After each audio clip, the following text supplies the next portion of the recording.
nga ang nakikitira ka lang dito eh. Wala ka namang naiambag. Ay, Selma naman kasi. Gayahin mo sana si Regina para naman matuwa ako sa'yo. Kilala ko yang si Regina. Masama talaga ang ugali niyan kung minsan. Oo nga, kapatid mo siya. Pero asawa mo ako, kaya ako ang dapat na pinakikinggan mo. Bago ko simulan ang istorya, huwag kalimutang mag-subscribe sa Senyor Kwentong Aswang YouTube channel bilang suporta. Nagbago lang ang lahat simula nang makatira ang hipag ko sa amin. Magandang araw sa inyo, Senyor, at sa lahat ng mga listeners ng channel na ito. Ako nga po pala si Selma, at ito ang aking kwento.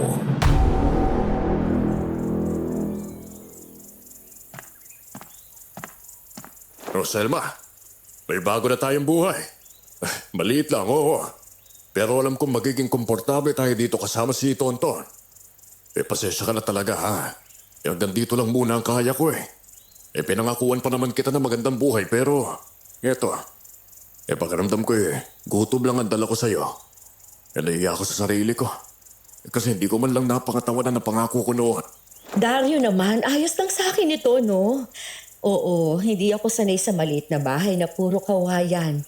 Lumaki kasi ako sa medyo maraming pamilya. Pero ngayon, masaya ako sa kung anong meron tayo.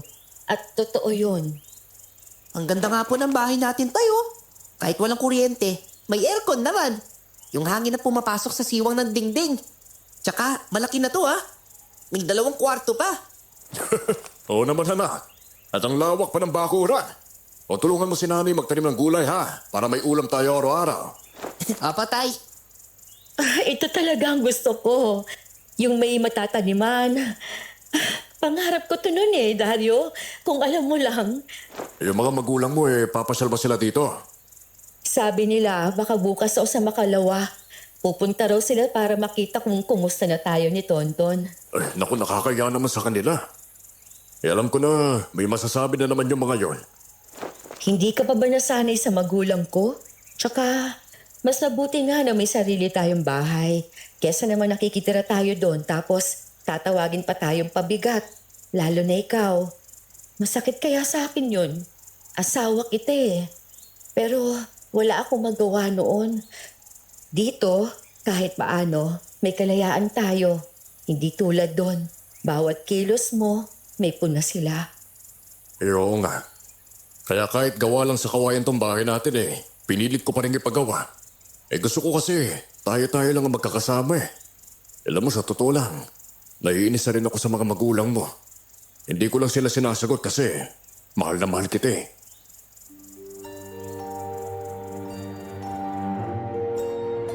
Ako mismo ang nagtulak kay Dario na magpagawa ng bahay. Kahit kubo lang, pero masigit pa sa simpleng kubo ang pinagawa niya. Ito ang unang pagkakataon na napalayo ako sa puder ng mga magulang ko. Nasa 70 anyos na sila, pero bilang anak, kilala ko ang ugali nila. Mata pobre at palaging may parinig kay Dario. Noon pa man, hindi sila boto sa magiging asawa ko. Pero dahil mahal ko si Dario, wala na silang nagawa nang mabuntis na ako. Isang araw, biglang dumating ang hipag ko na si Regina. May mga pasasya sa iba't ibang bahagi ng katawan, kaya naawa ko sa kanya.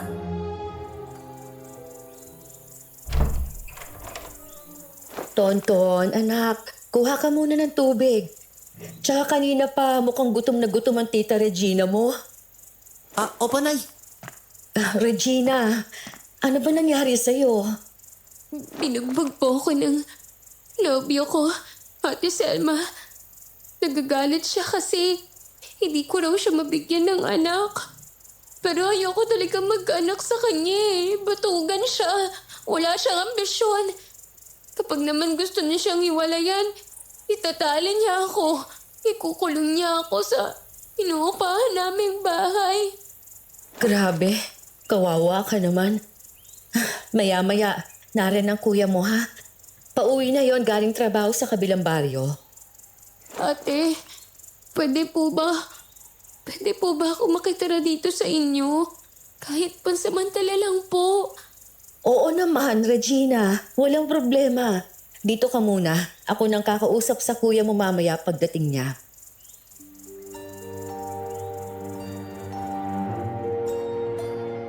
Hapon na nang makarating si Dario. Nag-aalala rin siya sa sitwasyon ng kapatid niya.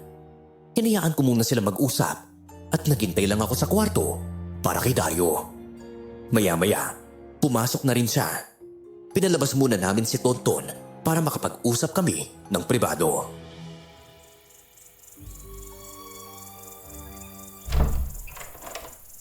Selma, nakikisuyo si Regina kung pwede raw muna siyang makitira dito eh. Kahit daw pansamantala lang. Yung sabi ko naman kakausapin muna kita. Ayoko na bang magdesisyon ng mag-isa nang hindi ko alam kung ano ang gusto mo. Ayos lang sa akin yon, Dario. Ikaw nga nagtatrabaho para sa atin at isa pa, kapatid mo siya. Hindi naman natin pwedeng pabayaan lang. Sigurado ka? Talaga bang okay lang sa'yo na dito muna siya? Oo naman. Mas maganda pa nga, magkakaroon kami ni Tonto ng kasama. Mabuti naman kung ganon. Sige, kakausapin ko muna siya ha. Sasabihin ko na ayos lang sa'yo na dito muna siya tumuloy.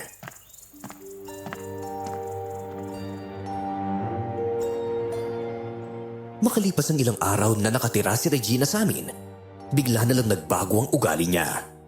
Bastos kung makasagot at palautos pa. Kawawa ang anak kong si Tonton sa kanya. Isang hapon, habang nagbabasa si Tonton ng libro, inutusan niya ang anak ko na dalhan siya ng tubig. Hindi ko na kinaya, kaya pinagsabihan ko na siya.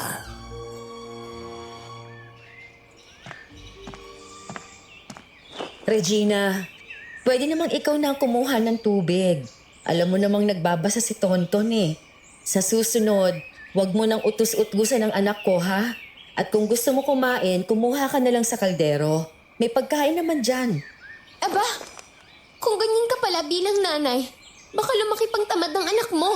At isa pa, itong bahay na to, galing sa hirap at pagod ng kapatid ko. Ikaw nga ang nakikitira ka lang dito eh. Wala ka namang naiambag. Mayaman daw ang pamilya mo, di ba? Bakit parang pinahihirapan mo si kuya magtrabaho na magtrabaho? Regina, kami ng kapatid mo ay mag-asawa kaya... Ay, kung ako si kuya, iniwan na kita. Wala ka namang kwenta. Hindi ko nga alam kung anong nakita niya sa'yo eh. Na hindi ka marunong sa gawaing bahay. Yung niluto mong ulam, grabe ang alat. Matanda ka na, hindi ka pa rin marunong magluto. Hindi naman nagreklamo ang kapatid mo sa luto ko. Sabi pa nga niya masarap. Baka nahihiya lang si kuya magsabi sa'yo. Ayusin mo naman ang ginagawa mo dito. Pinapalamon ka niya araw-araw, mahiya ka naman sa kapatid ko.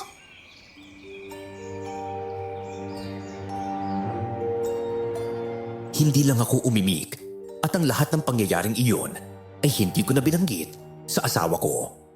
Ayaw kong magkasamaan pa sila ng loob ng kapatid niya.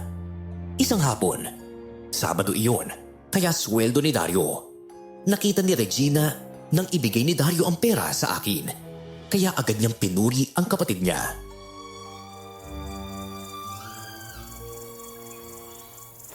Napakabuti mo talagang asawa, kuya. Pangarap ko rin makahanap ng lalaking kagaya mo. Pero palpak talaga ako pagdating sa pag-ibig eh. Marami pa namang mabubuting lalaki dyan. Darating din yung taong tunay na magmamahal sa'yo. Huwag ka lang mawalan ng pag-asa. Sana nga po talaga eh. Selma, alis na ako ha. Baka balito ko sa trabaho eh. Babili na lang kayo ng pagkain mamaya. Tsaka kumuha ka ng isang sakong bigas ha. Yung sobra, para sa'yo na lang. Sige, Dario. Maraming salamat. Ingat ka. Ikaw, Regina, tulungan mo ang ate mo sa gawaing bahay ha. Lalo na doon sa garden niya. Opo, kuya.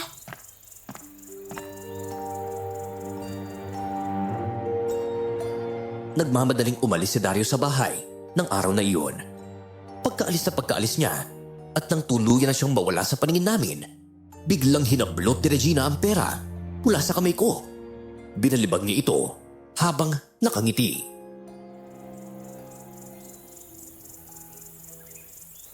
Buti na lang talaga dito ako nakatira sa bahay ng kapatid ko.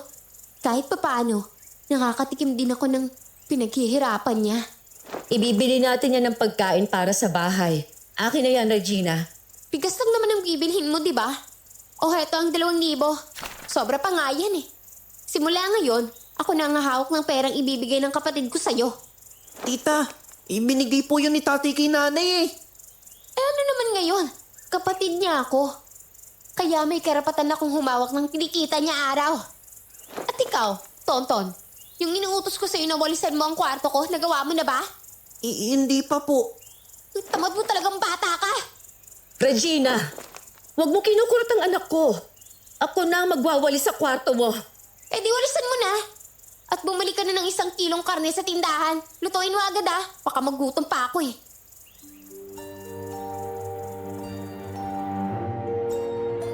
Gusto ko na sana siyang palayasin, pero wala akong karapatang gawin iyon.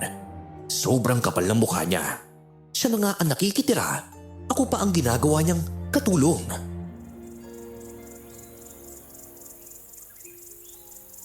Nay, atin po ang bahay na to ah. Hindi niyo po dapat hinahayaan na tratuhin kayo ni Tita Regina ng ganyan. Anak, hayaan mo na muna. Magagalit ang tatay mo kapag nalaman niya na ganyan ang ginagawa ng kapatid niya sa atin kapag wala siya. Gusto mo ba na mag-away pa silang dalawa? Hindi po. Ito yan lang parang hindi naman nahihiya si Tita Regina sa atin. Oo anak, alam ko. Pero huwag ka mag-alala. Baka sa susunod na linggo, umalis na rin yung babaeng yan dito sa bahay natin. Sana nga po. Kasi feeling daw niyo siya dito. Ginagawa pa tayong utusan pag wala si tatay. Pero pag nandito naman si tatay, ang bait-bait niya. Parang sobrang sipag pa bigla.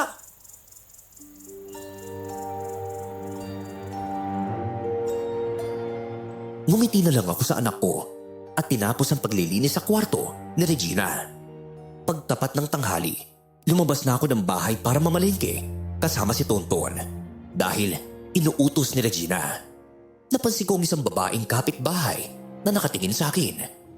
Bigla siyang ngumiti at lumapit sa kinatatayuan namin. Ay, kumusta?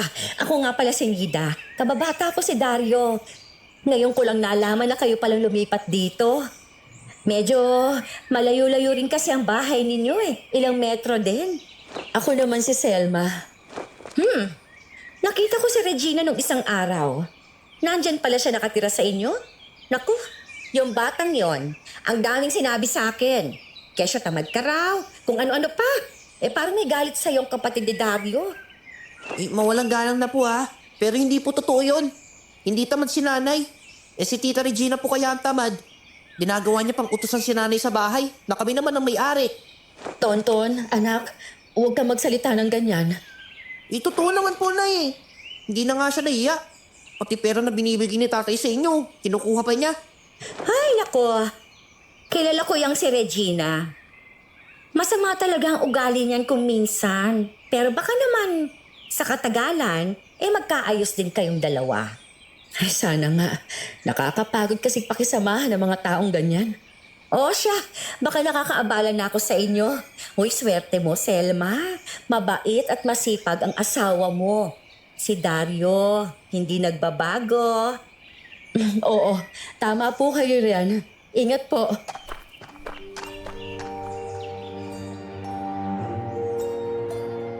Ngumiti lang ako sa kanya at kagad din naman siyang umalis. Pagsapit ng hapon, hindi pa rin nakakauwi si Dario kaya nagtaka ako. Lumabas ako para bantayan kung darating na ba siya. Naglakad-lakad ako hanggang makarating ako sa bahay ni Nida. Doon ko nakita si Dario. Kumakain ng pansit, kaya tinawag ko siya.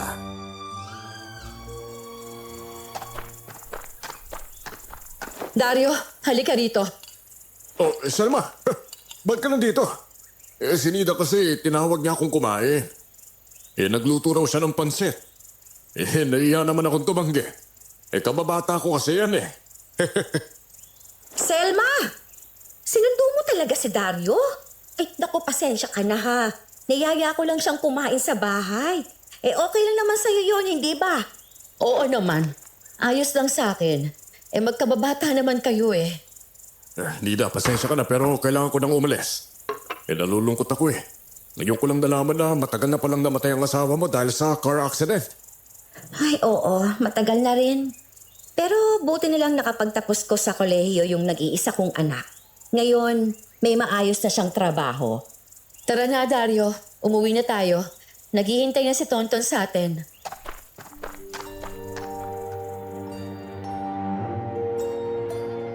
Sumunod naman si Dario sa akin. At nang mapalingon ako, nakita ko si Nida na nakangiti habang sinusundan kami ng tingin. Mukhang mabait naman ng babae. Pagdating namin sa bahay, nag-aabang na si Regina sa amin.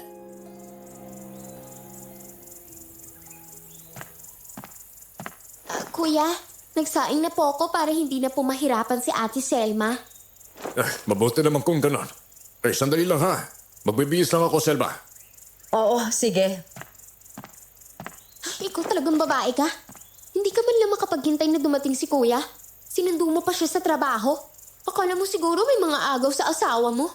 Sinundo ko siya kasi ngayon lang nangyari na itong oras na to, hindi pa siya nakakauwi. Tsaka, alam ko namang hindi ako ipagpapalit ng asawa ko. Nakita ko lang siya sa bahay ni Nida, kumakain ng pansit. Ay nako, si Ate Nida. Mukhang may balak yatang bawiin si Kuya sa'yo. Alam mo bang dati silang magkarelasyon? 5 taon silang mag-on bago pa niya nakilala. Ano? Dati silang magkarelasyon? Oo. Ikaw talaga? Hindi ka man lang nagtanong-tanong?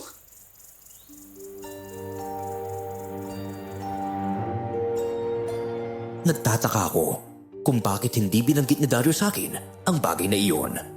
Pero wala talaga akong lakas ng loob para usisain siya. Habang lumilipas sa mga araw, biglang nag-iba ang kilos ng asawa ko. Napapansin ko siyang palaging tulala sa gabi. Parang hindi makatulog sa hindi maipaliwanag na dahilan. At panay ang lapit sa kapatid niya. Hindi ko naman yun binigyan ng mali siya. Pero hindi ko maiwasang manibago. Inay, dati po, di ba kapag umaalis si tatay, si inyo siya humahalik sa pisngi? Bakit po ngayon Tita Regina na siya humahalik? Anak, hayaan mo na yon. Magkapatid naman sila. Nagulat rin ako kung bakit bigla siyang naging malapit kay Regina. Pero siguro dahil kapatid niya yung tita mo. Pero nay, parang may mali po talaga eh. Kahit ano pong ipabili ni tita, binibili agad ni tatay. Kahit wala na siyang matira para ibigay sa inyo, todo bigay pa rin siya kay Tita Regina. Hayaan mo na muna. Hindi naman tayo nagugutom. Tsaka kakausapin ko ng tita mo tungkol sa hanggang kailan lang siya dito. Matagal-tagal na rin siyang nakatira sa atin eh. Gusto ko na rin na maghanap siya ng trabaho at sarili niyang matitirhan. Oo nga po, nay. Paalisin niyo na po siya. Para wala na tayong kahati sa kinikita ni tatay. Kayo po kasi ang kawawa niyan. Halos siya na ang humahawak ng pera ni tatay.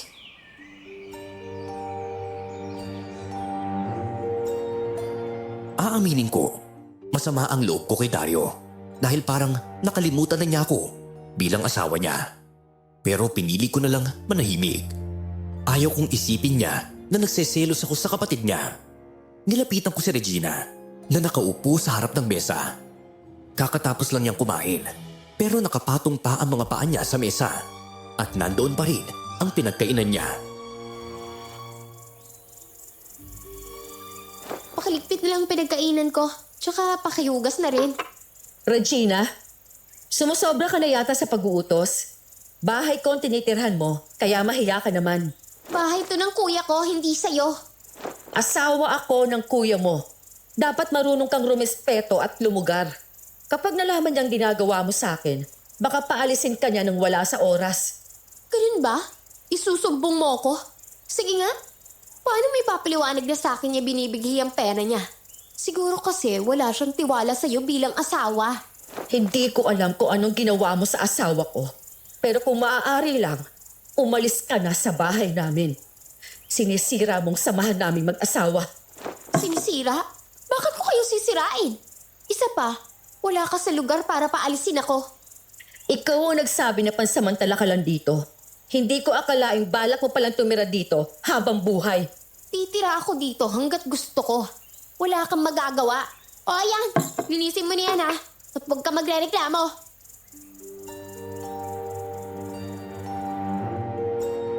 Pinigilan kong sarili ko na huwag masampal ang kapatid ng asawa ko.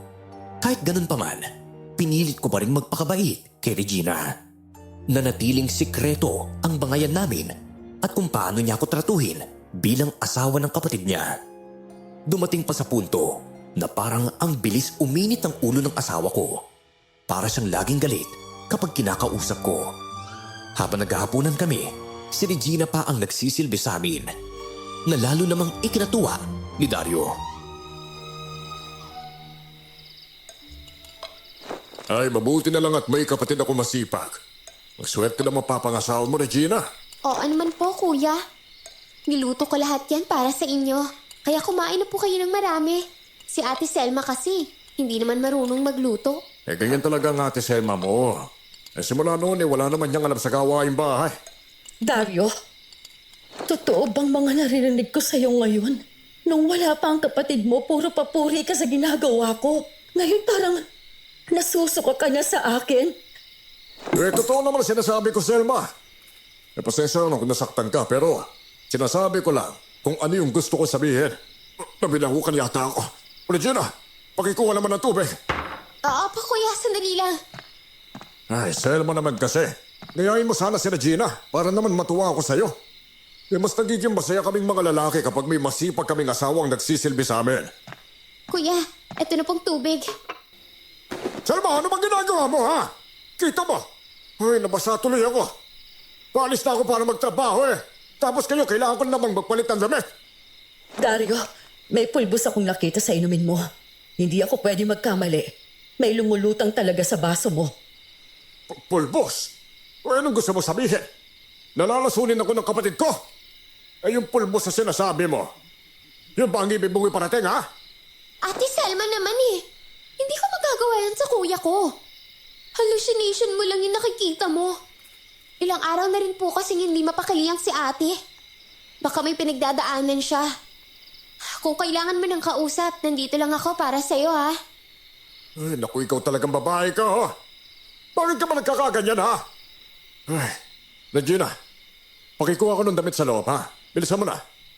Ako nang kukuha. Si Regina ang inuutusan ko, hindi ikaw. Mamaya magkapalpak na naman pag ikaw ang gumawa,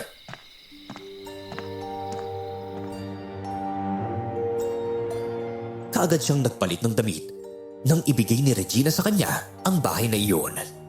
Nagdadabog na umalis si Dario sa bahay. Pero bago siya lumabas, niyakap niya muna ang kapatid niya at hinalikan pa sa pisngi. Ate Selma, parang napapraning na kayo, Siguro kasi mas mahal ako ng kapatid ko kaysa sa'yo at sa anak mo. At bakit naman ako mapapraning, Regina? Magkapatid kayong dalawa. Ang ikinatataka ko, bakit biglang nag-ibang kilos ng asawa ko? Parang palagi siyang wala sa sarili. Baka naman po naguguluhan na si tatay, Nay. Kasi si tita, sinisiraan niya tayo.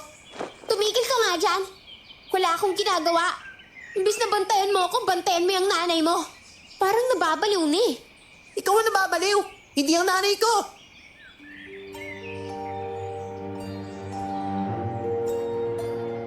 Tinakpan ko ang bibig ng anak ko para hindi siya makasagot sa tiyahin niya. Naglaba ako ng araw na yon at pati mga damit ni Regina, isinama ko na rin sa paglalaba dahil ayaw ko na ng gulo. Simula po nung dumating si tita sa bahay, parang nadagdagan ng obligasyon ninyo, Nay. Ang kapal talaga ng mukha niya. Wala siyang balak umalis. Parang gusto niyang dito na lang habang buhay. Sinabi mo pa, anak. Mas ako pa yung nahihiya para sa kanya. Ano kayo nangyayari kay tatay, no? Parang kahit anong gusto ni tita, sinusunod niya agad. Tapos, mas pinapakinggan pa siya kaysa sa'yo. Ngayon lang po nangyari na nag-aaway kayo ni tatay, Tapos, sinisigawan ka pa minsan. Intindihin mo na lang ang tatay mo, anak. Minsan, pagod kasi siya sa trabaho. Dati naman po pagod siya pero hindi naman siya sumisigaw. Baka tuluyan nang nasisira ang tiwala niya sa atin dahil sa kapatid niyang bruha. Hoy mga alipin! May naghahanap sa inyo sa labas. Gwapo pa naman. Baka may atraso ka sa kanya, Selma. Ay, kawawa ka naman. Kung makatawag ka ng alipin nakikikain ka lang naman dito sa bahay namin. Ang nagpapakain sa akin ay ang kapatid ko. Hindi kayo. Sige na, lumabas ka na. May gustong kumausap sa'yo.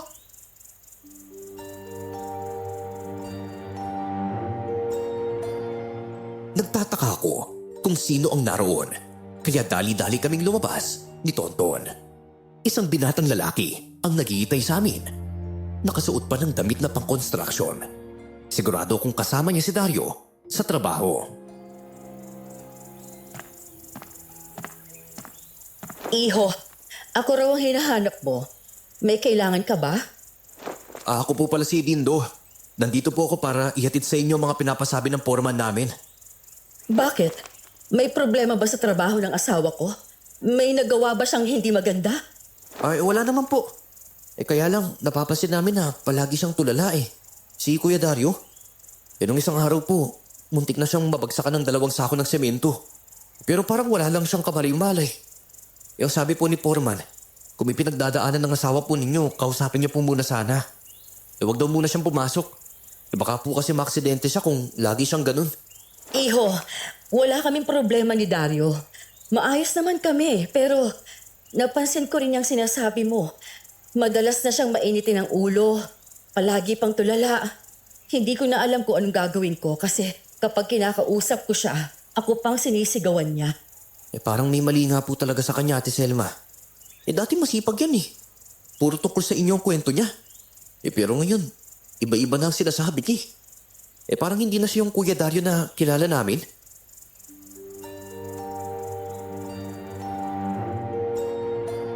Mas lalo pang nadagdagan ang pag-aalala ko sa asawa ko ng mga sandaling iyon. Pagkaalis ng lalaki, biglang lumitaw si Nida sa likuran ko. Saktong dumating si Regina at nag-usisa.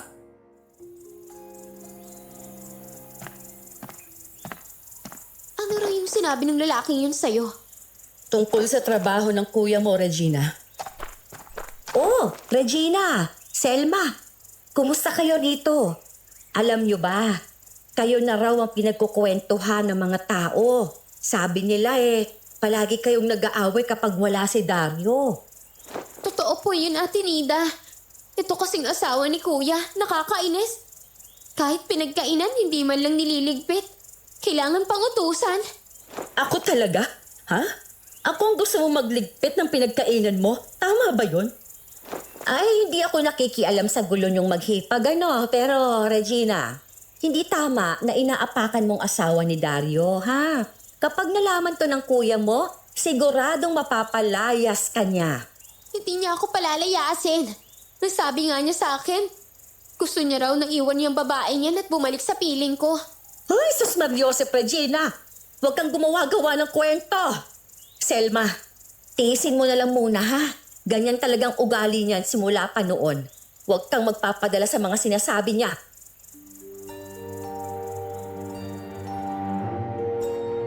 Ramdam mo na parang nahiya si Nida sa sinabi ni Regina ng mga oras na yun. Pagsapit ng gabi, binantayan ko ang kilos si Dario. Kagaya ng dati, palagi siyang tulala. Nakatingin lang siya sa kisame habang nagsasalita. Pero halos hindi ko marinig ang mga sinasabi niya.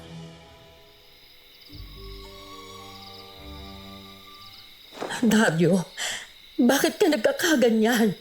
Umamin ka nga sa akin. Nagdodroga ka ba, ha? Mahimik ka nga, Selma. Ikaw talagang babae ka eh. Salita ka na salita. Kanina pa ako para mabibingi sa'yo. Ngayon lang ako nagsalita, Dario. Nay, huwag niyo na pong kausapin si tatay. Iinit lang po lalo ang ulo niya. Mabuti pa tong anak mo may utak. Mabuti pa si Regina may utak. Hindi tulad mo. Hindi bali nang wala akong utak. Ano pa bang magagawa ko? Ipinanganak akong ganito. Kaya nga ako sumama sa'yo eh. Pero kung alam ko lang na gaganituhin mo ko, sana noon pa lang, doon na lang ako sa kanila. Eh di umuwi ka. Umuwi ka sa nanay at tatay mo mga walang modo.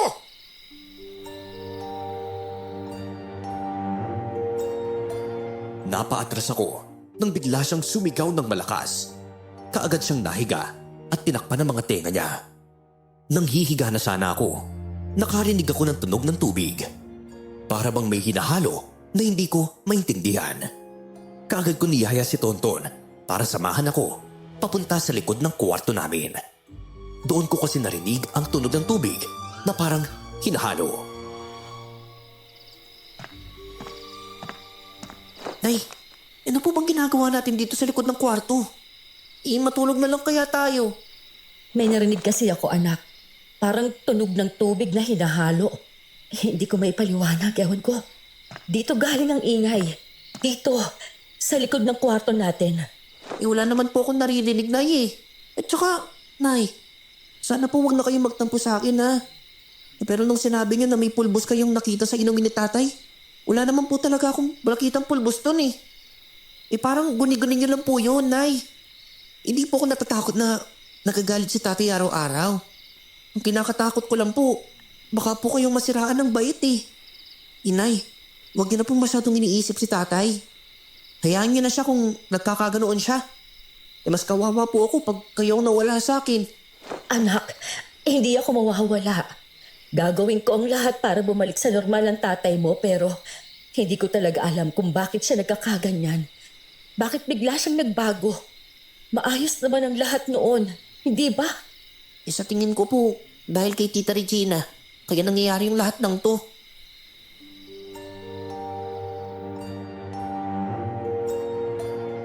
Nang sumapit ang umaga, humingi ako ng pera kay Dario para ipabaon sa anak namin at pambayad sa paaralan niya. Pero bigla siyang nagalit sa akin. Nagsisigaw siya sa loob ng bahay, dahilan para matakot kaming dalawa ni Tonton. Si Regina lang ang kalmado sa pangyayari. Magtrabaho ka, Selma! Hindi yung asa ka ng asa sa akin! Pati ba naman pambaon ng anak natin? At pambayad niya sa school? Sa akin mo pa hihingin? Akala mo ba? Humuhukay lang ako ng pera para iabot sa'yo? Si Regina nga eh! Hindi ko pa mabilhan ng damit! Bakit ba palagi na lang si Regina ang iniisip mo? Nandito kami ng anak mo. Ako nga na asawa mo, hindi nangihingi ng damit. Yung anak mo nga, hindi mo mabilhan ng sapatos. Pero si Regina, pinoproblema mo. Ano bang pakialam mo ha? Kapatid ko si Regina! Oo nga, kapatid mo siya. Pero asawa mo ako. Kaya ako ang dapat na pinakikinggan mo. Ate Selma naman, alam mo nang walang maibibigay na pera si kuya. Pinipiga mo pa. Bakit hindi ka maghintay kung kailan siya magkakapera? O di kaya, mangutang ka muna. Gumawa ka ng paraan, hindi yung aasa ka lang sa kapatid ko. Tumahimik ka. Hindi ka kasali sa usapan. Kasali siya dahil kapatid ko siya. Mas marunong pa nga mag-isip si Regina kaysa sa iyo eh! Ikaw, wala kang utak! Balok ka! Dario, hindi ko na kaya ang mga sinasabi mo sa akin. Pero kung hindi mo kaya, lumayas ka. Oo, tama si Regina. Lumayas ka! Dalhin mo na rin ang anak mo! Kuya, pupunta pala ako sa salon. Sabay na lang tayo. Tara na, ngayon. Bago ka pa ma-high blood dyan sa asawa mong yan.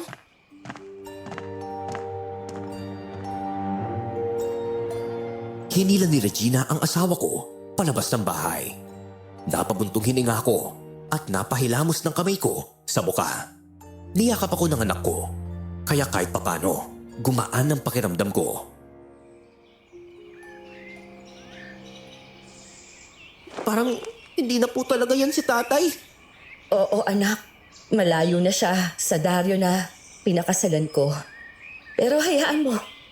Pakiramdam ko naman may pinagdadaanan lang ang tatay mo. May itinatago siyang problema. Tutulungan natin siya ha. Hindi natin siya susukuan. Kahit ganun na po ang ginagawa niya sa inyo, hindi pa rin po kayo aalis. Hindi anak. Ayokong isipin ni nanay at tatay ko na totoo mga sinabi nila noon tungkol kay Dario. Ayokong isipin nilang tama sila. Pero Nay, parang hindi na po talaga tayo kailangan ni tatay. Natatakot na po ako sa kanya.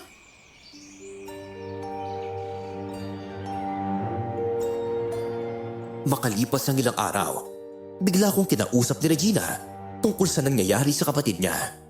Gustong-gusto niya ang atensyong ibinibigay ni Dario sa kanya. Nagrereklamo rin siya sa pagbabago ng ugali nito. Ako pa ang sinisi niya at sinabihan na kinulam ko raw ang kapatid niya.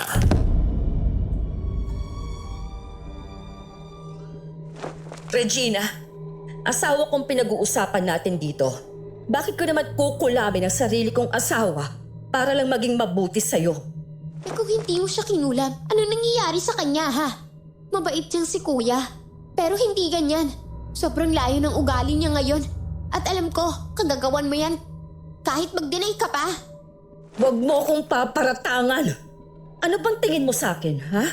Sa tagal namin ni Dario, ni minsan, hindi ko siya pinag-isipan na masama. Hindi nga kami nag-aaway noon eh. Ngayon lang. Magmula nang nakitira ka dito sa bahay namin. At sa akin mo talaga sinisisi ang lahat ng nangyayari sa kapatid ko? Ikaw ang may kasalanan. Dahil sinisira mo kami, Regina. Kung noon ko palang nalaman na ganyan palang ugali mo, sana hindi na ako pumayag na tumira ka dito. Nagsisisi na ako sa desisyon ko. Hindi naman nakaibig si Regina ng mga sandaling iyon. Kahit sino ay maaawa at mag-aalala sa kalagayan ng asawa ko. Marami na rin kaanak ang nagtatanong tungkol kay Dario. Pero wala akong maisagot dahil hindi ko rin alam kung bakit siya nagkakaganito. Hanggang sa nakipagkita sa akin si Nida at sinabi ang pinagkakalat na chismis ni Regina sa baryo. Alam mo, Selma, nagtataka rin ako kung bakit ang laki ng pinagbago ni Dario. Nung nakaraan, nagkita kami. Bigla niya akong niyakap at hinalikan. Parang wala siya sa sarili niya. Tapos, ayon sa mga tao rito, kumakalat daw ang balita na sinabi ni Regina na kinulam mo raw si Dario para masira ang utak niya. Diyos ko naman! Si Regina talaga! Kung ano-anong kasinungalingan ang pinapakalat. Isipin mo, bakit ko naman kukulamin ang asawa ko? Ha? Hindi ko magagawa yun kahit kailan. Mahal na mahal ko si Dario. Simula nang dumating si Regina dito sa bahay, saka lang nagsimulang lahat ng kaguluhan na to. Ayun na nga, kaya nga ako nagpunta, Selma. Nag-aalala ako sa lagay ni Dario. Hindi siya ganyan noon. Nakakatakot isipin na baka tuluyan siyang masiraan ng bait. Kasi siguradong maapektuhan si Tonton. Hayaan mo, kakausapin ko si Regina tungkol sa mga pinapakalat niyang kwento. Hindi ako papayag na sirain niya ako sa mga tao. Eh teka, nasaan pa ngayon si Dario? Ay, ayun, pumapasok pa rin siya sa trabaho. Minsan naman maayos ang galaw niya pero pag sinusumpong kung ano-ano sinasabi. Sa bahay nga hindi na niya ako pinakikinggan. Si Regina na lang ang sinusunod niya. Alam mo, dapat magtulungan kayong dalawa ni Regina para gumaling si Dario. Total, siya rin naman ang nagpapakain kay Regina. Tsaka kapatid niya yun. Dapat lang na tumulong din siya sa pag-aalaga at pag-aayos sa lagay ng kuya niya. Dahil sa galit ko sa mga nalaman ko, kaagad akong umuwi para siguruhin si Regina sa bahay. Nadatnan ko pa siyang naglilinis ng mga kuko niya. Hoy Regina! Ano na naman yung pinapakalat mong balita na kinulam ko ang kapatid mo? Tama ba yung sinasabi mo sa mga tao, ha? Hipag mo ko. Pero wala kang ginawa kundi ang siraan ako sa kung saan-saan. Eh totoo naman eh. Marami ang nagsabi sa akin na ikaw ang may kagagawan sa nangyayari kay kuya. Wala nang iba kundi ikaw. At tandaan mo to, Selma. Sisikapin kong mapaalis kayo sa baryong to. Akong palalayasin mo? Ha? Sa sarili pamamahay ko? Ikaw ang lumayas sa pamamahay ko. Lumayas ka ngayon din.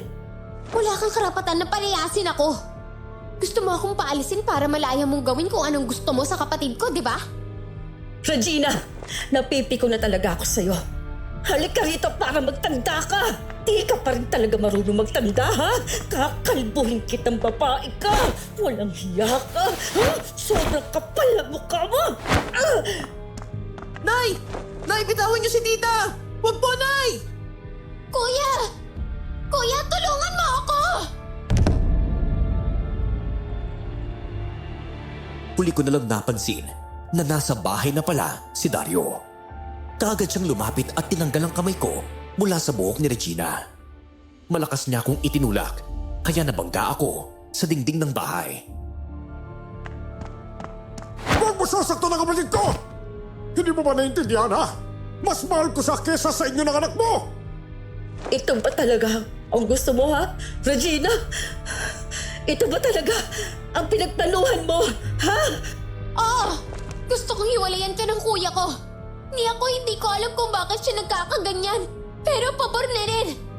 Mas mabuti para sa kanya na mawala ang pagmamahal niya sa'yo. Noon pa man, ang trato ng pamilya mo sa kuya ko ay parang basura. Lumipat kami dito para sa tahimik na buhay. Pero dahil sa'yo, sira ng lahat yun. Wala ka talagang ginawang mabuti. Mula nang pumasok ka rito sa bahay namin. Tama na, Selma! Umalis na lang kayo! Huwag mo akong pilitin na saktan kita!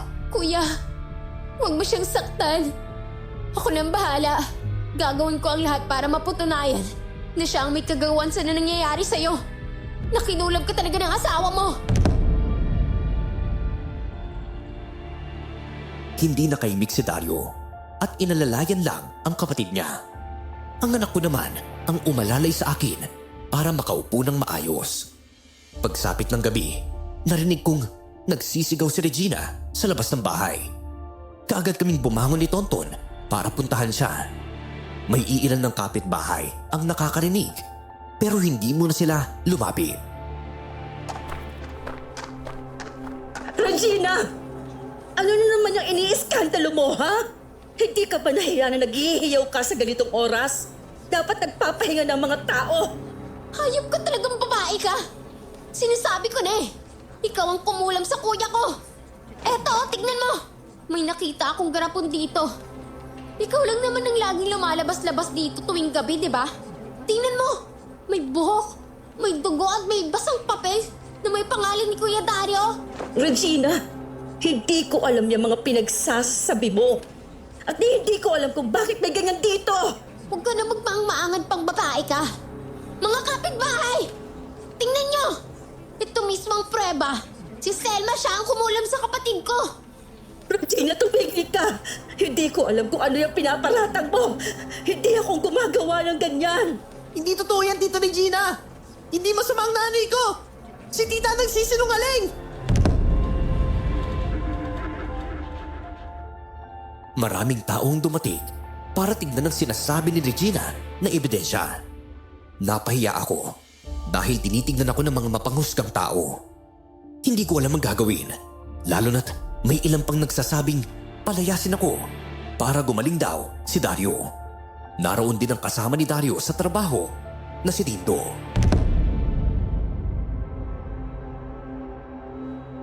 Akala ko mabait ka, Selma.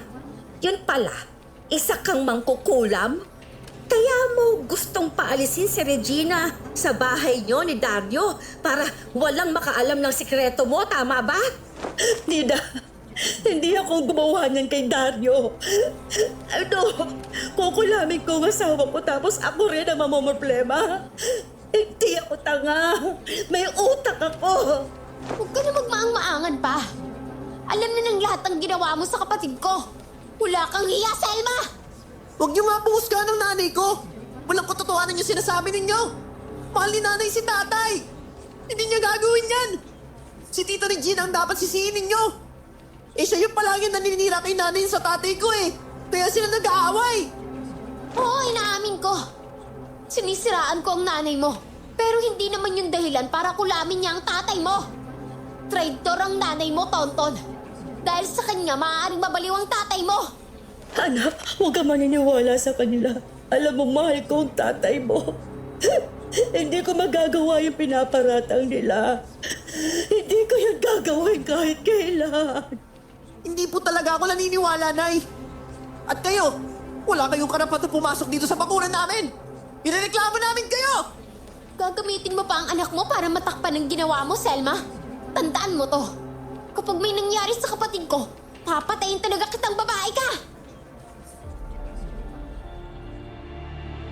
Nagsiuwian na ang mga tao, pero halata mong galit silang lahat sa akin. Ang iba kasi roon ay mga kamag-anak din ni Dario. Umalis na rin si Regina para makipag-usap sa mga kamag-anak nila. At ang naiwan na lang ay si Dindo. lumapit siya sa akin at hinawakan pa ang ulo ng anak ko. Kakaiba ka rin bata ka, Tonton. Handa mo talagang ipagtanggol ng nanay mo kahit ang daming tao sa paligid. At saka, naniniwala ako, hindi magagawa ng nanay mo ang mga paratang nila. Ate Selma, alam kong hindi mo naman kayang gawin yun eh. Mahal mo si Kuya Dario. Halos araw-araw nga, kinukwento niya sa trabaho kung paano mo siya pinaglalaban sa pamilya mo eh. Oo naman. Paano ko naman sasaktan ng asawa ko? Nagpapakahirap siya para sa amin ni Tonton. Lahat ginagawa niya para maibigay ang pangangailangan namin. Kaya hindi ko maintindihan kung bakit nagkakaganito siya ngayon. Ate, hindi sa nakikialam ako ha. Pero gusto ko lang sanang makatulong. Baka gusto niyong magpatingin sa albularyo para matignan kung ano ba talaga ang kalagayan ni Kuya Dario. Hindi naman sasama sa akin si Dario. Yung kapatid niya lang ang sinusunod niya ngayon. Hindi mo naman kailangan siyang dalhin. Magdala ka lang ng damit niya. Tapos, hagudan mo lang ng luya. Yung luya, ipapasok mo sa damit. Itali mo. Yun ang gagamitin ng albularyo para malaman kung anong may sakit sa asawa mo. May kilala ka bang albularyo? Opo, meron po. Sige, bukas ng umaga. Hindi ako papasok sa trabaho. Sasamahan kita. Inay, pupunta po tayo sa albularyo? Para malaman natin kung anong nangyari kay tatay? Oo anak, pupunta tayo. Doon lang tayo magkita sa kanto, Ate Selma ha. Baka kasi may magalit kapag nakita nilang sinasamahan kitang pumunta sa albularyo. Kagaya ng napag-usapan namin ni Lindo, nagkita kami doon sa kanto. Wala masyadong tao roon. Dumaan kami sa kagubatan at kakahuyan papunta sa bahay ng albularyo. Medyo malayo, pero ito lang ang paraan para masagot ang mga tanong ko. Ilang oras kaming naglakad papunta sa lugar niya hanggang sa makarating kami sa isang maliit na kubo. May isang matandang lalaki na nakaupo sa ilalim ng punong kahoy habang nagpapausok ng kung ano. Naramdaman niya ang pagdating namin kaya napatigil siya at lumapit sa amin. Tinda, sila ba yung sinasabi mong pamilya ng lalaking parang nawawala sa sarili? Opo, sila nga po. Mabuti na lang talaga at nagtiwala sila sa akin. Kaya sumama sila rito. Sige, pasok kayo sa kubo ko. Ako nga pala si Conso. Ako naman si Selma at ito ang anak ko, si Tonton. Umasa po ako na matutulungan niyo sila, Mang Konso. Lalo na sa tanong nila kung ano ba talaga nangyari sa asawa niya. Kawawa po sila eh. Siya pang sinisisi ng mga tao. Parang kasalanan ng paro niya. Kaya nagkakaganoon ng asawa niya. Ang sabi nila, kinulam ko raw ang asawa ko. Pero hindi ko gagawin yun, Mang Konso. Hindi ko kayang saktan ang asawa ko. Huwag kang mag-alala. Malalaman din natin mamaya kung ano talaga nangyayari sa kanya. Siya, umupo muna tayo. Kukuha lang ako ng kandila, ha? Selma, may dala ka bang kahit anong gamit ang asawa mo? Opo, ito po. May luya na rin dyan sa loob. Yung ginamit kong panghilod sa katawan niya kanina. Inabot ko sa kanya ang damit ni Dario na may nakalagay na luya. Maya-maya, nagsimula na siyang magritual. Tahimik lang kaming dalawa habang pinagmamasdan ang matandang nagsasamba sa rebulto ng Panginoon at may binibigkas sa mga salitang hindi maintindihan. Makalipas ang kalahating oras, tumayo siya mula sa pagkakaluhod at humarap sa akin. Kinulam ang asawa mo ng taong may matinding inggit sa'yo. Ginamitan siya ng barang na gayuma para maging sunod-sunuran sa kanya. Para unti-unting masira ang pamilya niyo. Selma, may iniisip ka bang taong galit sa inyo? Oo, si Regina lang. Siya lang ang may galit sa amin. Gusto niyang guluhin ang buhay namin ng kapatid niya. Pero paano niya nagawa to? Bakit niya ginaganito ang sarili niyang kapatid? At ang tanging paraan para mabasag ang kapangyarihan ng barang na iyon ay masunog ang manikang ginagamit niya. Pero dapat mauna ka. Kapag napo nito sinira ng mambabarang ang manika bago mo ito masunog, wala na. Tapos ang lahat. Hindi ka na makikilala ng asawa mo habang buhay. Selma, kailangan mong mahanap agad ng malika. Pag nahanap mo yun, sunugin mo kaagad ha. Oo, gagawin ko yun. Kailangan. Maraming salamat po, Mang Konso. Walang ano man, Iha. Kaya natin to. Nang makabalik kami sa bahay, kaagad na nag-usisa ang hipag ko sa akin. Hindi ako sumagot, pero nandoon ang asawa ko. Lumapit ako kay Dario, ngunit bigla niya akong sinampal. Ikaw ha? Paalis-alis ka na lang sa bahay na to? Bakit hindi ka na lang lumayas ha? Sinampal mo ko? Oo! At dapat lang yon. Utos yun ni Regina para matuto ka. Kuya, sinunod mo? Sinabok lang yun pero bakit mo naman ginawa? Regina, mas lalo mong pinapalala ang sitwasyon ng kapatid mo. Darating ang araw para na lang siyang asong sunod-sunuran sa'yo. At kapag nangyari yon, sana hindi ka magsisi. Anak, halika na. Pumasok na tayo sa kwarto. Selma! Selma!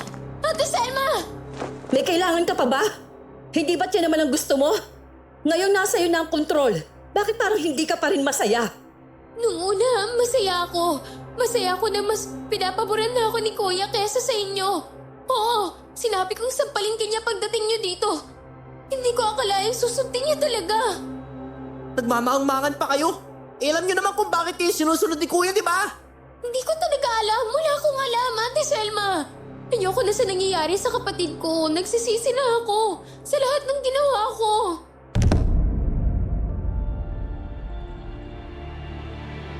Dahil sa sinabi ni Regina, naisip ko na parang inaamin na rin niyang siya ang kumulam sa sarili niyang kapatid.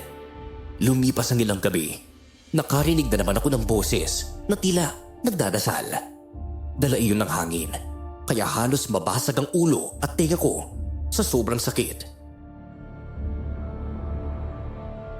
Nay! Anong nangyari sa inyo? Baka magising si tatay eh. Ang ingay niyo po kasi. Pag nagalit siya mamaya, baka masampal na naman kayo. Anak, nagtataka lang talaga ako kung si tatay ang kinulam. Bakit akong nakakarinig ng kakaibang boses? Parang akong dinadasalan mula sa hangin. Pero hindi ko maintindihan kung ano. Baka naman po guni-guni niyo lang po yun, Nay. Baka napagod lang po kayo. Hindi ito guni-guni anak. Totoong may boses. Malamig. Parang may sinasabi sa akin. Ikaw, wala ka bang naririnig kahit kaunti? Wala po talaga, Nay. At saka, mukhang nagsisisi naman si Tita Regina sa ginawa niya kay tatay eh. Baka itigil na niya ang pangkulam sa kapatid niya. Yan ang kinakatakot ko eh. Kapag tinigilan niya kay tatay, baka ako naman ang sunod. Nay, kapag may nangyari sa inyo, hindi ko naman po siya mapapatawad kahit kailan. Kailan po kaya meron ako? Hindi ko naman po papayagan na mawala rin po kayo. Ikita ko naman ang kalagayan ni tatay eh. Parang wala siyang laban sa mga boses na naririnig niya. Nadadala siya kasi hindi niya kayang labanan. Tama ka anak.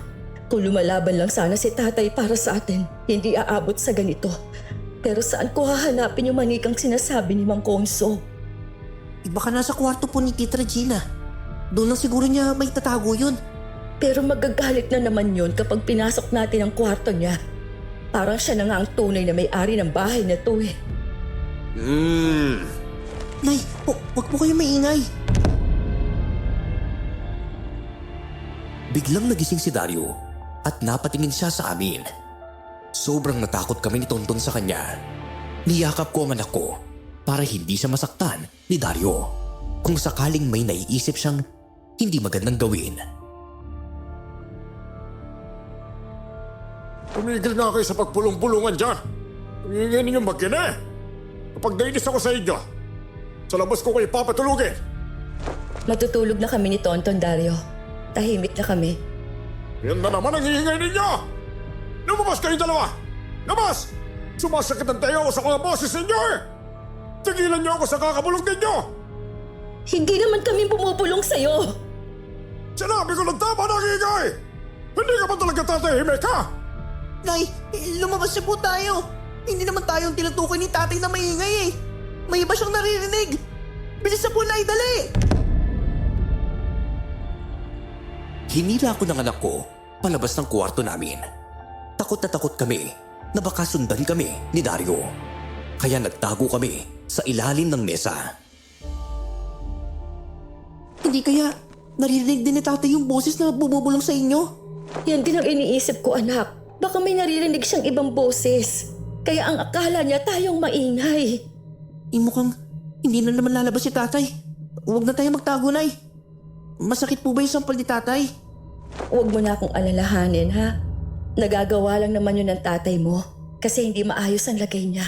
Kapag gumaling siya, iiyak yun sa hiya at hihingi ng tawad sa atin.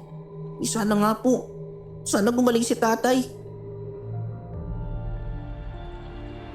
Lumabas na kami mula sa ilalim ng mesa. Kumuha ko ng tubig para makainom. Nakakasama ng loob na nagagawa na akong pagbuhatan ng kamay ng asawa ko. Pero pinilit ko pa rin umunawa sa sitwasyon niya. Nay, teka, tignan niyo po to. May manika dito sa ilalim ng upuan. Manika? Patingin, anak. Akin na nga. Ito po, manika na may buhok na nakatali. Gamit ang pulang sinulid. Binalot pa sa dahon. Hindi kaya ito yung ginagamit ng Tita Regina mo para sa kulam? Akin na nga yan. Samahan mo ako sa labas. Kailangan natin sunugin ito kagad para matapos ng barang sa tatay mo. Opo, Nay. Naku, sana po talaga. Ito na yung manika sinasabi ng matandang manggagamot. Imis na miss ko na po yung dating ugali ni tatay. Kumuha ko ng lighter at dinala ko sa labas ng bahay ang manika. Walang pagdadalawang isip na sinunog ko ang bagay na iyon. Pagkatapos naming sunugin ng anak ko ang manika, kaagad kaming pumasok sa loob ng bahay. Sana paggising ni tatay bukas, normal na ulit ang lahat. Para makita niya kung gaano kasama ang ugali ng kapatid niyang si Regina. Maniwala ka sa akin, Nay. Kapag bumalik na siya sa sarili niya, papalayasin talaga niya si Tita Regina. Umaasa rin ako na mapalayas na yung babaeng niya sa bahay natin. Kahit magmakaawa pa siya, hindi ko siya mapapatawad. Walang kapatawaran ang ginawa niyang panggugulo sa ating mag-ina. Tinanggap ko siya dito dahil naawa ako. Hindi ko akalaing magagawa niya akong traitor rin ng ganito. Kaya nga po, Nay. Yan ang problema po sa inyo eh. Masyado kayong mabait. Ipinayaan po ninyo. Magsisisi si Ate Regina sa lahat ng ginawa niyang kasamaan. Oo, anak. Sigurado akong darating din ang araw na yon. Nay, tignan niyo oh. Parang may ilaw dun sa labas. Dun sa lugar kung saan natin sinunog yung manika kanina. Ha? Saan? Ayun po oh. Doon. Sige, tingnan natin kung saan nanggagaling yung ilaw. Parang ilaw ng kandila eh. Pero anak, huwag kang gagawa ng ingay, ha? Opo, Nay. Dahan-dahan kaming lumapit ni Tonton mula sa kinaroroonan ng ilaw. Napaatras ako nang maispatan ko ang mukha ni Nida. May hawak siyang itim na rosaryo at kandila. Habang may binibigkas na kung ano, napanood ko kung paano niya inilapag ang kandila at rosaryo sa lupa. Sa hindi inaasahan, nakita ko na naman ang hawak niyang manika. Dugo ng manok. Dahil naroon pa ang katawan nito at tila buhok na nakalagay sa isang maliit na palanggana. Nay, si Manang Nida po yan. Siya nga. Pero anong ginagawa niya dito sa labas ng bahay natin sa ganitong oras ng gabi? Tsaka Nay, bakit may hawak siyang dugo ng manok? At yung manika, ang pangit po. Parang masama. Anak, mabuti pa. Manmanan muna natin siya. Tingnan natin kung ano bang pinaggagawa niya. Opo, ayun na po. Nilalagay na niya yung dugo ng manok sa palanggana na may buhok. Tapos yung manika, hinihimas siya ang katawan oh. Parang may kinakabis ang dasal. Hindi kaya siyang mangkukulam na kumukulam sa tatay mo? Biglang napatawa ng mahina si Nida habang nakatitig sa itim na manika. Nakakakilabot ang tawa niya. Parang tawa ng demonyo. Malapit ka nang mapasa akin, Dario. malapit na. At kung mas mabuti pa na mabaliw ka. Nay, sinabi niyo po pangalan ni tatay. Hindi ako nagkamali. Siya nga. Siya talagang mangkukulam na nagpapahirap sa tatay mo. Kalimutan mo si Selma. Burahin mo siya sa isipan mo, Dario. Ako ang ilagay mo sa isip mo bilang asawa mo. Akin ka lang. Hindi kita ibibigay sa babaeng yon. Sisirain kong pamilya niyo. At ako lang ang dapat na makinabang sa'yo. Anak, kailangan natin siya pigilan. Hindi na pwede to. Pero Nay, delikado po yan. Baka saktan niya kayo pag nahuli niya kayo. Hindi niya ako kayang saktan. Lalabanan ko siya kung kailangan. Hindi ako uurong. Nay, mag-isip po muna kayo ng ibang paraan. Huwag kayong basta susugod. Yung itsura po niyo, parang demonyo na, Nay. Anak, kung natatakot ka, dito ka na lang. Ako nang bahalang humarap sa kanya. Habang nagsasambit ng pagnanasa si Nida at binibigkas ang pangalan ni Dario, lumitaw ako sa harapan niya. Halata ang pagkagulat niya nang makita ko. Itinago pa niya sa likuran ang mga kasangkapan na ginagamit niya para kulamin ang asawa ko. Ikaw palang kumulam sa asawa ko, ha? Napakawalang hiya mo. Kaya palang sipag mo magsabi na palayasin ako dahil may pagnanasa ka kay Dario. May anak ka na rin, di ba? Paano mo nagawang mo sa akin ang pamilyang matagal kong binuo? Hindi ko naman talaga mahal ang asawa ko. Si Dario talagang mahal ko mula pa noon. At hanggang ngayon, hindi yun nagbabago. Mabait siyang tao. At yan ang dahilan kung bakit gusto ko siyang bawiin sa'yo. Kung tutuusin, may kasalanan ka sa akin. Nagpabuntis ka sa kanya, kaya niya ako iniwan. Kaya hanggang ngayon, hindi mo pa rin siya nakakalimutan? At hindi ko siya makakalimutan kahit na kailan. At kung hindi ko siya mababawi sa'yo, gagawin ko siyang baliw para hindi mo siya mapakinabangan. Kaya pala sinabi mong niyakap at hinahalikan ka ng asawa ko. Ginayuma mo pala siya. Akala ko si Regina ang kumukulam sa kapatid niya. Pero ikaw lang pala. Ayok ka? Demonyo ka! Hindi kita sasaktan, Selma. Pati ang anak mo. Kung mabuti ka talagang ina, iwan mo si Dario. Ipaubaya mo siya sa akin. Doon, siguradong hindi kayo masasaktan ng anak mo. Gagawin kong lahat para mawalang kulam mo sa asawa ko. Kahit ano pa yan. At anong magagawa mo, ha? Wala! Mahina kang asawa. Gusto mo bang malaman kung paano ko siya ginayuma?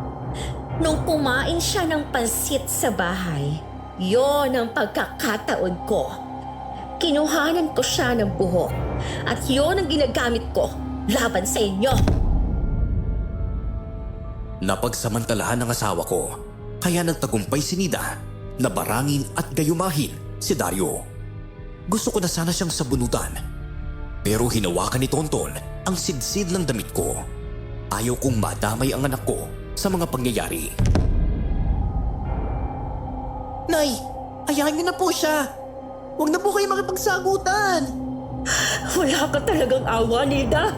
Masaya ka pa habang pinanonood na nasisira ang pamilya namin.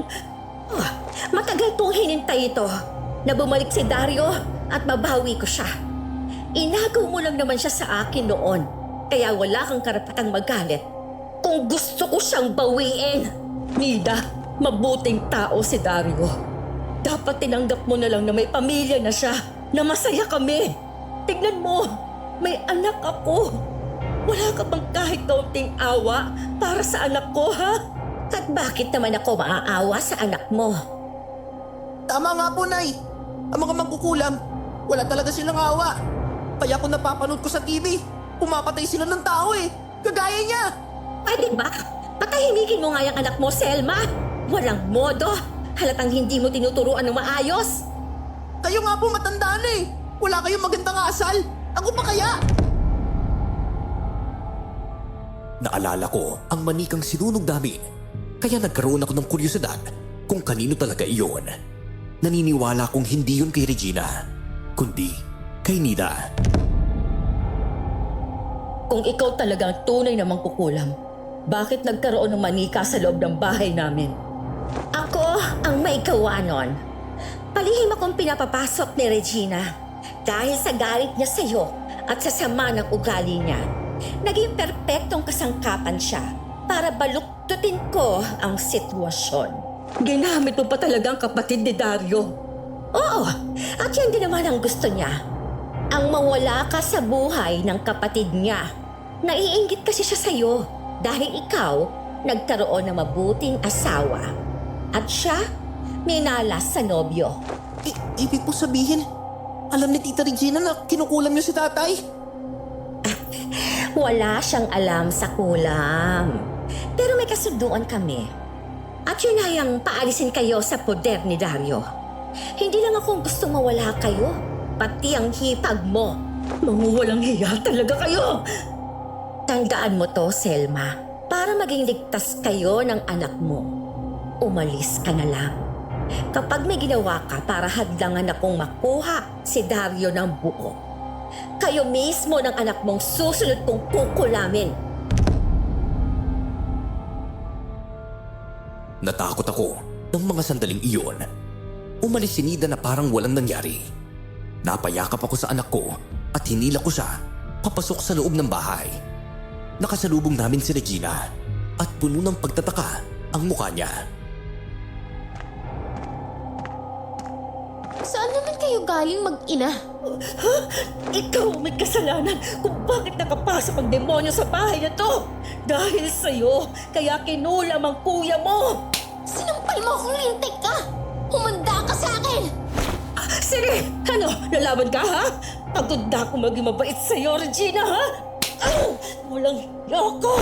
Ako pang sinisisi mo sa pangkukulam sa kapatid mo! Gusto mo bang malaman kung sino talagang kumulam kay Dario, ha? Si Nida! Nahuli namin siya sa labas, gumagawa ng ritual. Gagawin niyang baliw ang kapatid mo. Oras na hindi niya tuluyang maangkin si Dario. Ano? Hindi ako naniniwala. Mabait si Nida. Hindi niyo gagawin yun. Kaya pala may plano pa kayong paalisin kami ng anak ko? Si Tonton, anak yan ng kapatid mo. Nag-iisip ka ba bago ka gumawa ng desisyon? Akala nga namin ikaw ang kumulam kay Dario. Nakakita kami ng manika sa ilalim ng upuan. Pero inamin na mismo ni Nida na siyang naglagay nun para ikaw ang palabasing may sala. Hindi ko alam. Hindi ko alam na kinulam niya si Kuya. Hindi ko gusto na nangyayari sa kanya. Ngayon, sisihin mo ang sarili mo. Sige, kung ikakasaya mo, aalis kami. Pero bago ang lahat, gagawa muna ako ng paraan para gumaling ang kapatid mo. Hindi. Hindi totoo yung sinasabi mo. Aray ko! Ate Selma! May gumagapag sa likod ko! Wala akong pakialam. Tara na, Tonton. Tinalikuran na namin si Regina, pero bigla siyang napasigaw ng malakas. Nakita ko na gumagapang ang kung ano-anong kakaibang insekto sa katawan niya. Hindi ko alam kung anong uri ng insekto iyon. Pumasok ang mga yun sa ilong at bibig niya, kaya lalo siyang nagtatalon sa sobrang takot. Nagulat at natakot ako, kaya hindi ko siya natiis. Tinulungan ko siyang alisin ang mga insektong hindi ko alam kung saan nanggaling. Kumalma ka lang, Regina. Hinga. Huminga ka. Kalma lang. Nay, ano po nangyayari kay Ate Regina? Tulungan niyo ako! Pakiusap! Tulungan niyo po ako! Ayoko na! Alam mo nang gagawin. Magbabad ka sa tubig para matanggal yung mga insektong iniisip mong gumagapang sa'yo. At huwag ka muna magsalita. Takpan mong tenga at bibig mo para hindi sila pumasok dyan. Halika na, Ate Regina! Doon po tayo sa poso para mabuhusan ka ng tubig! Tuluyang nawala ang mga insektong gumagapang sa katawan ni Regina. Nanghina ang babae nang wala sa oras. Pagsapit ng umaga, naisipan kong humingi ng tulong kay Mang Konso. Kahit saan ako magpunta, sinasama ko ang anak ko. Hindi na namin ginagambala si Lindo ng mga sandaling iyon. Sinabi ko sa matanda ang lahat ng nalaman ko at kung sino ang tunay na mangkukulam. Mang Konso, tulungan niyo naman po kami. Kailangan nating may alis ang sumpa ng barang sa asawa ko. Lalo na kagabi.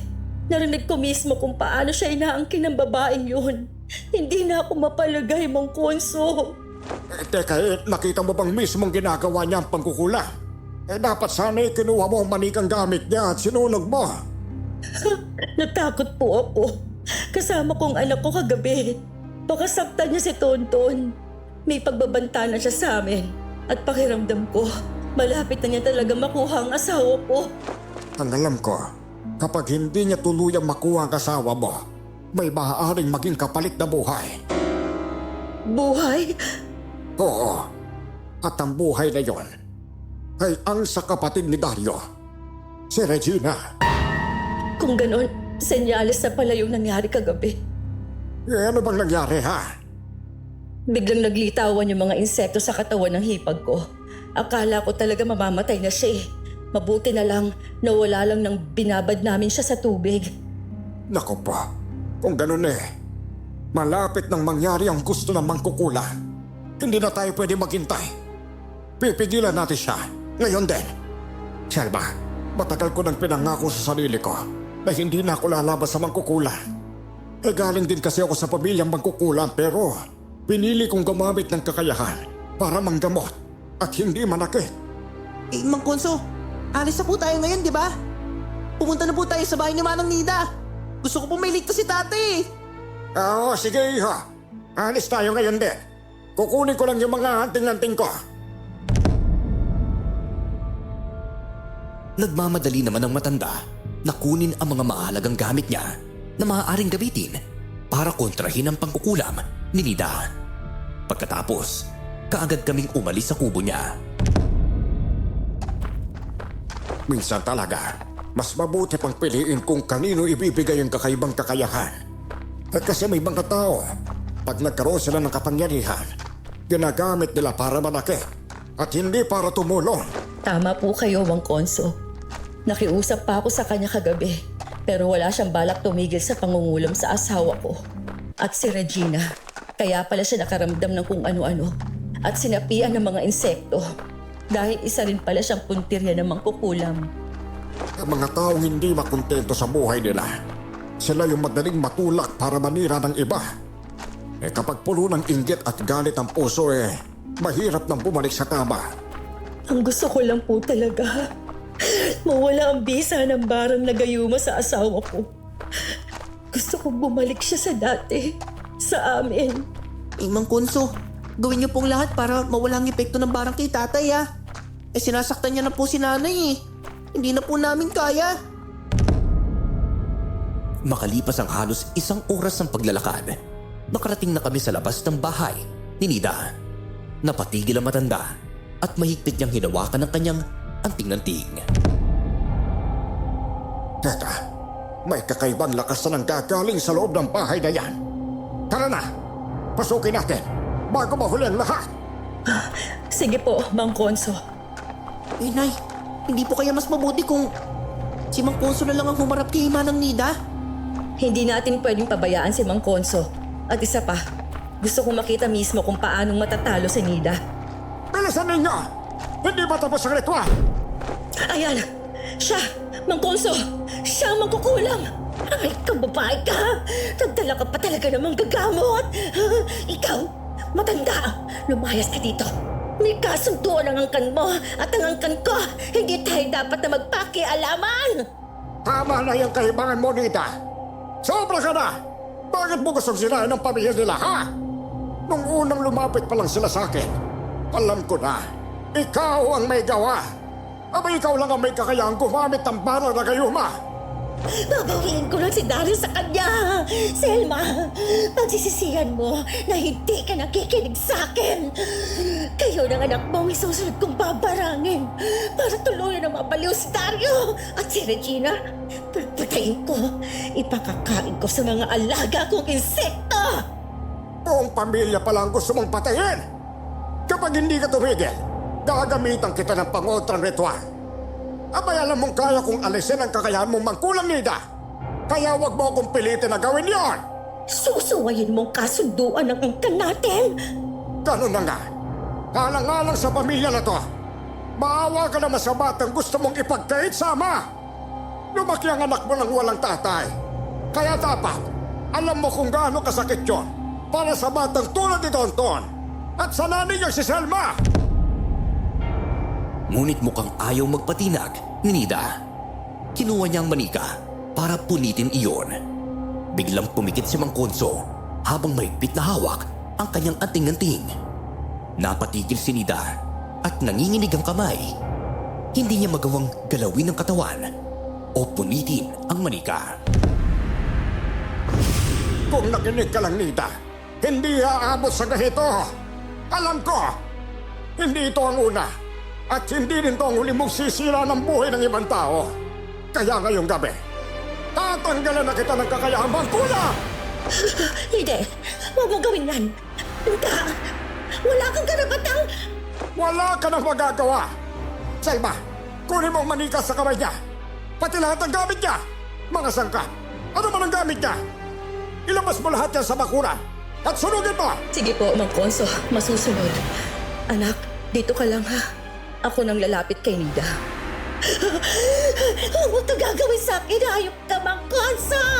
Hindi mo alam kung anong binubuksan mong kamalasan! Kailangan ko itong gawin para mailigtas sa mga inosente. Kapag hindi kita pinigilan, may mamamatay naman ang dahil sa'yo! Hanggang dito na lang ang kapangyarihan mo, Nida. Wala ka nang masasaktan! Hinablot ko muna sa kamay ni Nida ang manika at hindi pa rin siya makakilos. Binuhat ko ang lahat ng gamit niya at sinunog, gaya ng inutos ni Mang Konso. Maya-maya, lumabas na ang matandang lalaki mula sa bahay ni Nida. Wala na siyang kapangyarihang mangkula. Nasunog mo na rin ang lahat ng gamit niya. Kaya tapos na ito. Umuwi ka na, Selma. Tignan mo ang kalagayan ng asawa mo. Pero, Mang Konso, bakit napakabilis niya siyang natalo? Parang mas madali pa kaysa sa inaasahan ko. Anak ko siya. Kaya kabisado ko ang bawat kakayahan niya. Pati ang mga kahinaan niya. Sa totoo lang nanay siya ni Dindo. Pero pinili niyang tahakin ang daan ng kasamaan. Dahil dyan, yan ang kinahinatnan niya. Hayaan niyo na. Hindi na siya makakapanakit muli. Anak niyo, si Nida? Oo, pero matagal ko na siyang itinakwil. Dahil sa ginawa niyang kasamaan sa iba. Patawarin mo ako, Selma, ha? Kung nadamay ka at ang pamilya mo dahil sa anak ko. Maraming salamat po, Mang Konso. Dahil tinalag niyong sarili niyong anak para mailigtas si tatay. Walang anuman, Leo. Masaya kong ligtas sa si Dario, pati ang kapatid niya, at kayo.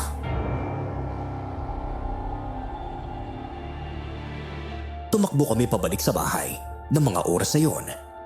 Si Regina ay gumagapang sa sahig habang nangihina. Si Dario naman ay nakahandusay sa sahig. Hindi ko alam kung sino ang uunahin kong tulungan sa kanila. Tulungan niyo na lang po si Kuya Dario. Kaya ko na po ang sarili ko.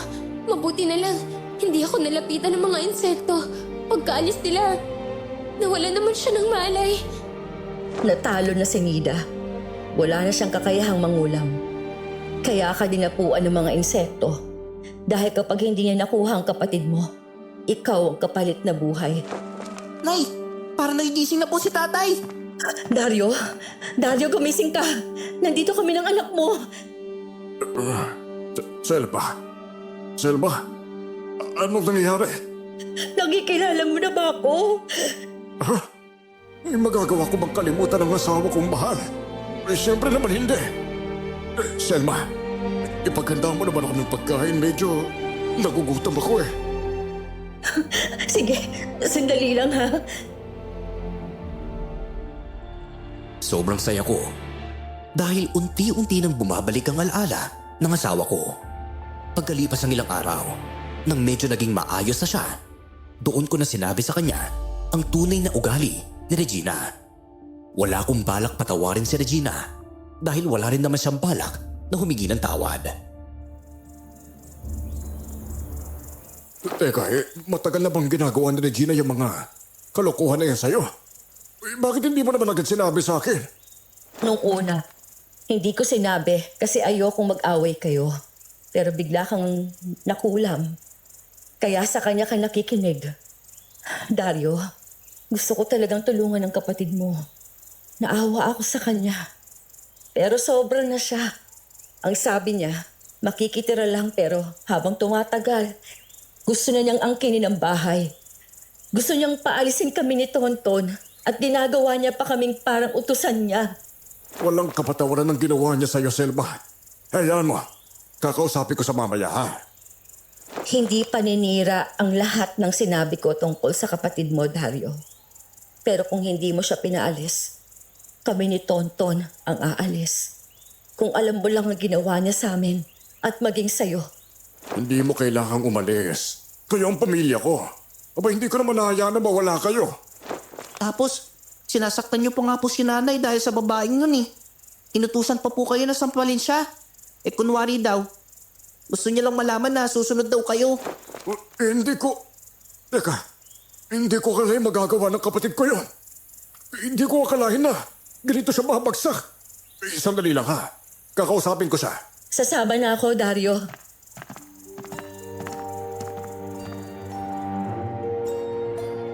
Nang lumabas kami sa kwarto, natatnan namin si Regina na kumakain. Pagkatapos ng lahat ng nangyari, ganoon pa rin siya.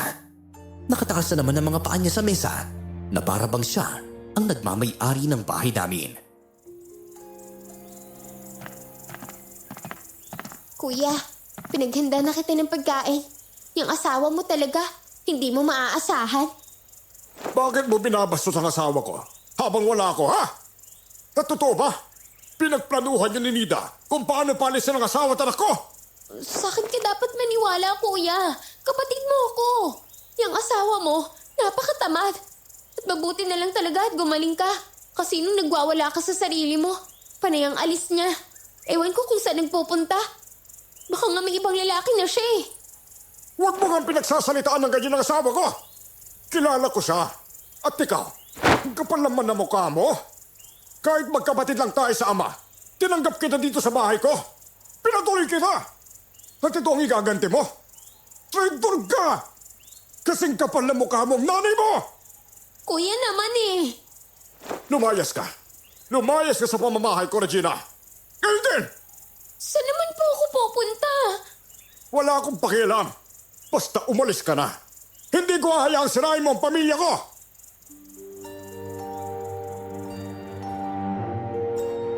Nagdadabog si Dario papunta sa silid na tinutulugan ni Regina. Pagpasok niya ng malakas, bitbit na niya ang ilang gamit ni Regina at inihagis ang mga yun palabas ng bahay. Kasalanan mo tong babae ka! Lumayas ka sa harapan ko. Bago pa kita masadyakan. Mabait ang asawa ko. Pero nagawa mo siyang alipustahin. Dito mismo sa bahay ko. Ang kapal na mukha mo. Simula ngayon, huwag ka na magpakita sa akin. Kakalimutan na kita bilang kapatid! Pwede lalayas ako! Akala mo naman kung kaganda-ganda ng bahay mo. Aalis na ako! Pero wag mo akong sisigawan! Ano, kita mo na? Ganyan talaga ang ugali niya, Dario. Kaya hindi ko siya mapapatawad sa lahat ng ginawa niya sa atin. Hindi naman ako humihingi ng tawad sa'yo. Aalis ako! At ito ang tatandaan mo, Kuya Dario. Kahit anong mangyari, kahit mamatay ka, hindi ako darating sa lamay mo. Magsama kayo ng asawa mo!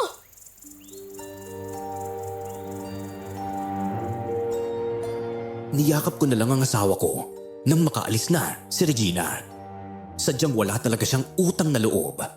Siya na ang nakikitira. Siya pa ang matapang.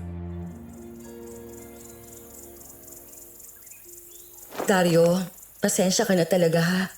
Alam ko, masakit para sa'yo na paalisin ang kapatid mo. Hindi ko matatanggap na ginawa niya yung mga bagay na yun sa'yo, Selma. Nagsisisi ako na pinatira ko siya dito. At imbis na protektahan ko kayo ako pa ang naging unang biktima. Akang kasalanan doon, Dario. Hindi mo kasalanan na naloko ka. Sa wakas po, wala na si Tita Regina. Wala nang uutos sa akin habang nag-aaral ako. Wala na rin kwartong lilinisin. Nay, bukod sa kwarto natin, wala ka ng pagsisilbihan, kundi kami lang ni tatay. Patawarin mo rin ako, anak, ha? Opo naman, tay. Naintindihan ko naman po kung bakit kayo nagkakaganon eh. Isa na lang, hindi na maulit lahat ng nangyari.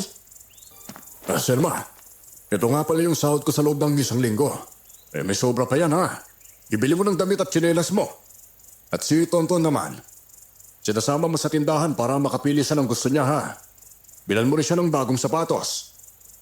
Aryo naman! Siyempre, bibilhan ko ng gamit ang anak natin. Pero ako, hindi ko naman kailangan ng kung ano-ano. Mas mabuting mag-ipon tayo para kung sakaling may magkasakit sa pamilya, may mahuhugot tayong pera. Hindi naman makina ang katawan natin. Ikaw na ang bahala. Alam ko naman maaasahan kita sa lahat ng bagay.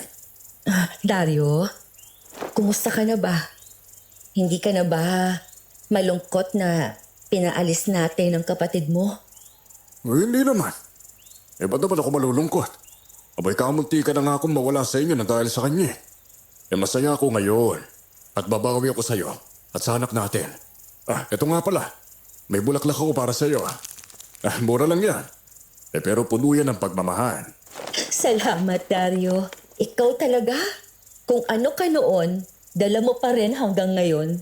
At itong tatanda... Salamat po. At more power sa inyong channel.